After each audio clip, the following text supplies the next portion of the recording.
सगळे पडतील. काय नेमकं युक्तिवाद झाला? यामध्ये ही मिळकत जी आहे 1955 पासून शासनाच्या ताब्यात आहे. आधी जे ते महार वतन होतं, त्यानंतर 1955ला ते महार वतन जे ते खालसा करून ती जमीन मिळकत जी आहे ती शासनाच्या ताब्यात आली आहे. त्यानंतर 1959 साली सदर जमीन जी आहे ती बॉटनिकल सर्वे ऑफ इंडियाला नामात्र भाड्याने दिली आणि ते वेळोवेळी तो भाडेपट्टा जो आहे तो वाढवण्यात आलेला आहे. 2038 पर्यंत तो भाडेपट्टा जो आहे तो अस्तित्वात राहणार आहे. त्याचप्रमाणे एकूण जर बघितलं तर सर्व रेव्हेन्यू रेकॉर्डला शासनाचंच नाव जे आहे ते मालक सदरी दिसून येतं. त्याचप्रमाणे यातील वतनदार जे आहेत महार वतनदार त्यांनी ही जमीन रिग्रांट करण्यासाठी 2011मध्ये तेव्हाचे जे महसूल मंत्री आहेत त्यांच्याकडे अर्ज केला होता. सदरचा अर्ज जो आहे तो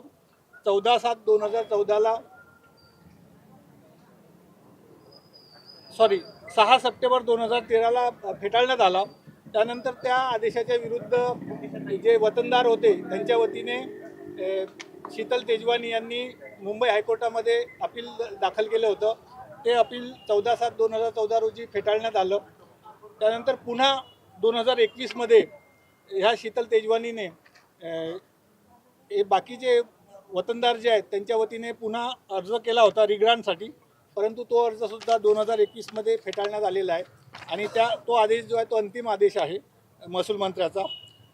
त्याचप्रमाणे खरेदी खत जे करण्यात आलेलं होतं शीतल तेजवानी आणि अमिडिया कंपनी यांच्यामध्ये, त्याच्यामध्ये दिशाभूल करण्याचा प्रयत्न जो आहे तो शीतल तेजवानीने केल्याचं दिसून येतं. मालक सदरी जे आहेत ते त्यांनी त्यांचं नाव टाकलेलं होतं वतनदारांच्या वतीने.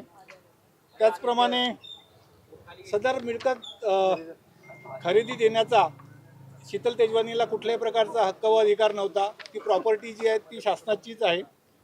त्याचप्रमाणे यातील जे दुसरे सरकारी अधिकारी आहेत येवले आणि दुसरे एक सब रजिस्ट्रार त्यांना पण शासनाने निलंबित केलेलं आहे. सध्या ही मिळकत जी आहे ती बॉटनिकल सर्वे ऑफ इंडियाच्या ताब्यावहीवाटीत आहे, केंद्र सरकारचं जे खातं आहे.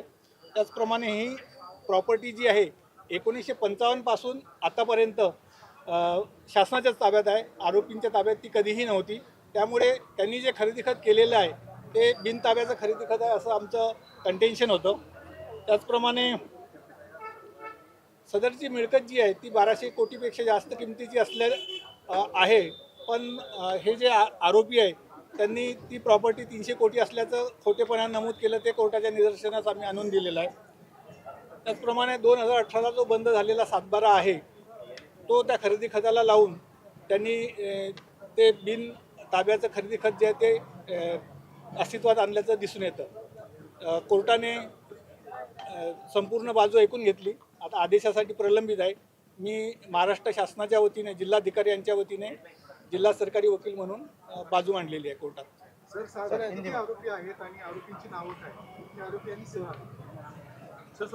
आरोपी जे आहेत ते साधारण 8 आरोपी आहेत सध्या तरी निष्पन्न झालेले. सर, यामध्ये जे पाटील जे आहेत त्यांची काय चौकशी झाली किंवा काय अपेक्षित आहे पुढच्या कालावधीमध्ये पुणे पोलिसांकडे तुम्हाला? नाही, बेसिकली आम्ही जे ते कलेक्टर पुणेच्या वतीनेच मी बाजू मांडलेली आहे. इन्व्हेस्टिगेशन जे आहेत ते पोलिसांनी केलेलं आहे आणि त्याबाबत ते जे सरकारी वकील साहेब आहेत ते सांगू शकतील. त्यामुळे तुम्ही अशी मागणी करणार होती की त्या कालावधीमध्ये जी काही या महिलेची चौकशी चालू आहे, अटक करण्यात आली, आज हजर देखील केलं आहे, पण पाटील जे व्यक्ती आहेत आरोपी त्यांची देखील चौकशी व्हावी अशी तुमची मागणी असणार काय या कालावधीमध्ये? नाही, हा विषय जो आहे तो इन्व्हेस्टिगेशन ऑफिसरचा आहे. पण तुम्ही सुद्धा नाही, आमची मागणी राहणारच आहे की सर्व आरोपींची जी आहे ती चौकशी होणं गरजेचं आहे. हिंदी प्रश्न विचारा.